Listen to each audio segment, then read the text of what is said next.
Hello ladies and gentlemen, my name is Mings, and it's time to look at some new waifus. So we finally got some more information. We got a couple new character profiles released, 2 to be exact. In addition to that, I'm going to be taking a look at some of the old character profiles that I missed the first time around, and I decided that we're going to make this a theme and I'm going to talk exclusively about waifus in this episode. So let's start by talking about the new character profile that was released on Dorothea, and I gotta be completely honest, I haven't been a huge fan of the character design in Tree Houses so far, but when I saw the official art of Dorothea, I was like, yes, okay, they haven't forgotten how to make attractive characters.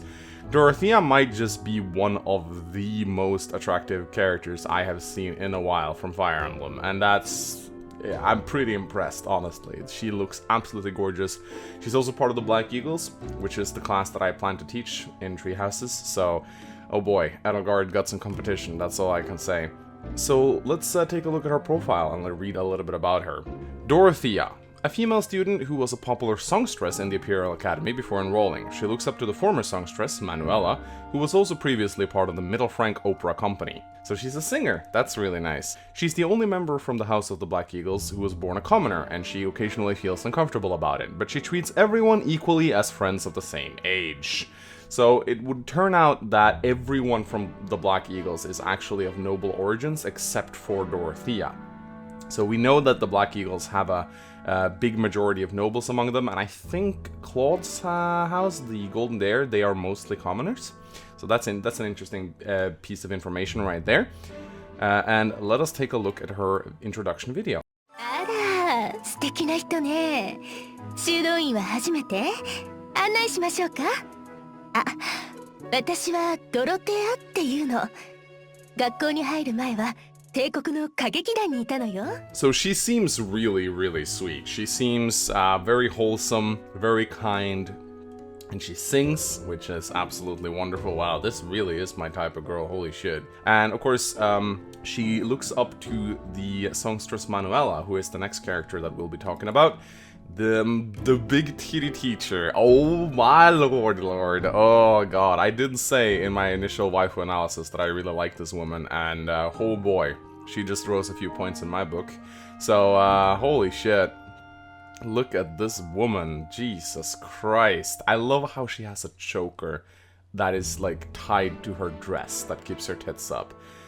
That sounds like it's gonna be a lot of strain on your neck, considering how heavy those things are, but I don't know how that outfit would even work. Like, that seems so weird. How does that even, is that even a thing? Can you have, like, your dress tied to your choker? It looks good, though. It looks really good, but not practical at all. Also, speaking of practical, I think if you want anyone to pay attention in your class, at least the guys, having your tits out like that as a teacher is a very bad idea. I know that if I was a student in her class, I would not be able to focus for shit. And let's take a look at her profile. A former songstress who was the top star at the Middle Frank Opera Company at the Imperial Capital. Now she's working at the Officers Academy as a teacher and a school doctor. Oh my god, she's a nurse. She's often seen around the school lamenting the fact that she was never swept off her feet by the man of her dreams. She has a bit of an uncouth side, pardon my pronunciation, I don't know how you pronounce that, but is good at looking after others, including the protagonist, who's new as a teacher. So I don't know how you pronounce uncouth, but I know that it means like unrefined, lacking manners. So she's gonna be a little bit of a blunt speaker by the looks of things. Let's take a look at her introductory video. あら、早速来てくれたのね、先生。ここは医務室よ。怪我や病気になったらすぐに来て。お茶でも飲んでいく？ So she calls you sensei, and this seems to be a little bit of a... This seems to tease you a little bit, if that makes sense. You're both teachers, so why would she call you teacher? She seems to be a very, like, the mommy kind. I hope she won't be another Camilla. It doesn't seem like she will, but I really hope that won't be the case. Then we're gonna take a look at an old character profile, the priestess Rhea. So Rhea, she is the high priestess of the Church of Ceros. I very much predict that she's going to turn up being evil. I think that she's going to be one of the main antagonists of the game. I'm going to make a video on this where I try to predict the plot of Tree Houses. I'll talk more about that then. So let's take a look at her character profile. The High Priestess of the Holy Church of Ceros. She has held this position since the days that Geralt was in the Knights of Ceros. She holds a high opinion of the protagonist's talent and potential and thus invites them to teach at the Officers' Academy. She is kind and gentle to others like a loving mother, but she also has a strict side where she will mercilessly pass down judgments on those who oppose the church. Ooh. Let's take a look at her introductory video. 生徒たちが無用な心配をしなくて済むように支えとなってあげてください。あなたには期待していますからね。Oh boy. I may be looking too much into this, but I really hope that we will not be getting more useless choices. This is very much a useless choice because regardless of what you pick here, she will follow up with, "That's good. I have great expectations of you after all." And I hated the lack of choice that you had in games like Awakening, where you got 2 choices and neither of them changed the plot in any meaningful way. The fact that we even have the option to do multiple choices means that there probably will be choices in this game. But please, oh please, don't take the lazy route of including choices and then not having them mean anything. I'm fine with choices like this in a dialogue, but I'd rather they just not be there. I find it insulting when the game gives me the illusion that I have a choice and then there's no choice at all. I would rather there not be a choice at all. We also see in this interaction something that we were sort of already aware. Baath is just nodding, so it seems that Baath will actually be a silent protagonist, which I actually think will do wonders for Baath as a character. I think that she will be a lot more likable this way. I think that one of the reasons why people disliked Corrin so much was because Corrin talked so much and was stupid. It's kind of hard to make the player identify with an avatar when the avatar keeps talking. And because you're like, I wouldn't say that. I think having a silent protagonist is going to be very good for the game. I think it's going to make it a lot easier for people to identify as Baath, making Baath more of a blank canvas and not a character that constantly speaks and interacts with the other characters. It will make it easier for you to feel as Baath, and that's what I hope the game will continue to do. So let's take a look at the next character, a character we're all very familiar with, but it was part of the original profile release and I didn't really go over it. Let's talk about Edelgard. So Edelgard, obviously, my waifu. I love Edelgard. One of the most attractive female designs in Fire Emblem in a long while. And I'm not just saying that because she's blonde, or I'm aware she's not very blonde. Her hair is more like white, but I'm colorblind, so I don't really see the difference. But I just think she looks really nice. She looks very angelic, and I'm really into like angelic, serene-looking girls. So I just think she looks amazing. So Edelgard. Edelgard is the imperial princess and next-in-line empress from the historic nation known as the Dresden Empire. She is the house leader of the Black Eagles. She gives off a sense of dignity and nobility, with the ability to assess situations and those around her in a calm manner. So she seems cold, calculated, very polite. Really like this girl so far. Let's take a look at her video. 改めて名乗らせてもらおうかしら。私はエーデルガルト・フォン・フレスベルグ。アドラステア帝国の皇女であり、第1位の皇位継承者よ。あなたが私たちの学級を受け持つ。なんてこともあるのかしら。So I don't actually have a translation for this. On the article it just says, in the above video we see Edelgard introducing herself to the protagonist upon arriving to the Officers' Academy, but I can pretty much piece out what she was saying. She was saying, my name is Edelgard, I'm next in line to the Dresden Empire. You could really hear the names being dropped there and stuff. So yeah, just wanted to include her since I haven't really officially gone over her profile yet, but I am super excited to see how Edelgard's gonna turn out. I hope she'll be an interesting character. It could really go both ways with her. Next up, we're gonna take a look at Sophist, and I'm just gonna say right now, guys, no, I don't consider Sophist a waifu, but I know a lot of people will, so it felt natural to include her here. No, I do not condone looting the dragon lolly, but I'm sort of doing a female character profile reel, so why not put her in here, right? So Sophist, she's already the subject of a lot of controversy. People are very much worried she's gonna be the new Noe. I don't think she will. Based on what I see, she is much more likely to be a Nyx than anything else. She's a young looking girl that speaks like an old woman. This is pretty much Nyx in a nutshell. And I know that people weren't a big fan of Nyx either, but I'm gonna go out on a limb here and say that Nyx was a much better character than Noe.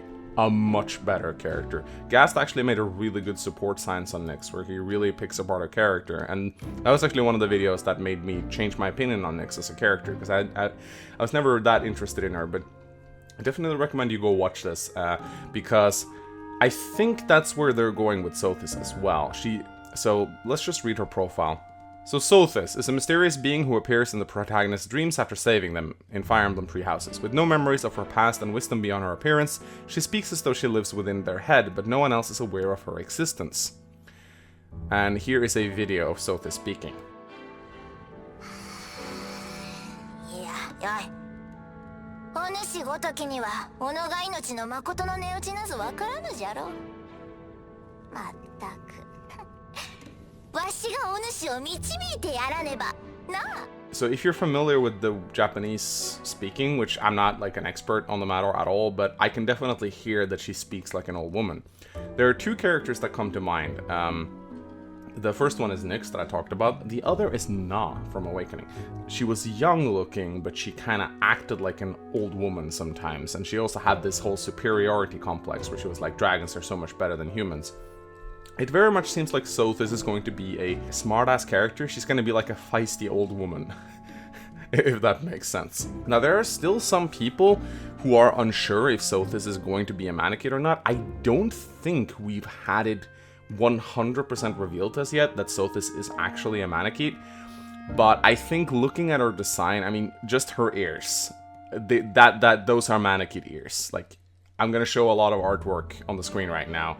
Those are definitely Manakid ears. So unless she is some other kind of mysterious being with similar looking ears, I think we can definitely state that she is a Manakid. I don't think there's any doubt about that whatsoever. Next up, I would like to talk a little bit about female Baath, because I got a lot of angry comments on my last video from people being really pissed off that I called her slutty. Let me just be very clear, I don't think female Baath is slutty. My first reaction to Baath's outfit was, wow, that's a slutty outfit. And that's not necessarily because showing a little bit of your midriff and showing some thighs in Fire Emblem is considered slutty. First of all, I don't mind. I like sexy outfits, so that's never going to be something that I will complain about. It's just that side by side with male Baath, female Baath looks a little bit out of place. The previous avatars have always been very similar. I mean, sure, the females have often shown a little bit more skin. Corrin showed a little bit of thighs. She also showed a lot of butt in her promoted outfit. Female Robin had a little bit of cleavage going on. But for the most part, they were very similar to their male counterparts. You could definitely see that they were same versions with different gender.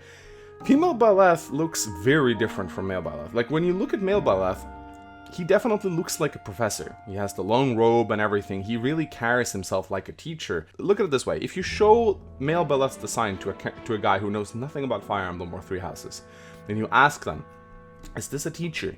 I think most people would say, yes, that's definitely a teacher. If you show someone female Baath and you ask, is this a teacher? I think a lot of people would say, no, she's not a teacher. I don't know any teachers that dresses like that. So I would just like to clarify that I don't think female Baath is slutty. It was just the first reaction I had to her attire was like, oh, okay, that's slutty. So I don't actually mind it. I think she looks gorgeous. I don't mind. As I said, I will never complain about fan service. I actually really like fan service. So I'm not gonna like slut shame female Baath. I would just like to explain that was the reason why I call her slutty Baath is because that was my initial reaction to her, because she looked so out of place next to male Baath. That's why. Finally, let's round up by just looking at Anna's design in Three Houses. We've gotten one image of her. She looks really, really pretty. I actually like this Anna a lot. I hope she will just be a menu girl though. I hope she won't be playable. I actually think that the charm of Anna is her just being some sort of mascot. I think that when Awakening and Fates made her playable, they killed a little bit of her magic. So I hope that she will just be like a menu girl in Three Houses. I actually don't want to see a playable Anna. I think also like attempting to explain her origins kind of ruined her a little bit too. I think that she works very well just being this mysterious girl that appears in every single Fire Emblem game. That is very much her appeal, very much her charm. Alright, ladies and gentlemen, that was the waifu reel. I'm gonna make more videos whenever more character profiles are released. I do believe there are some character profiles I have yet to cover, so I'll lump those in probably the next video that I make. I don't think we've taken a look at Dimitri and Claude yet. I also need to take a look at Gerald's. So once we get some more character dumps, I'll definitely lump those three in with the next one so that I'm sure to cover everything that's official. Anyway guys, subscribe for more Three Houses news, give this video a like and a comment, let me know what you think about these characters. Who's gonna be your waifu in Three Houses? Let me know in the comment section below. My name's been Mangs, and I shall see you guys next time. Bye bye.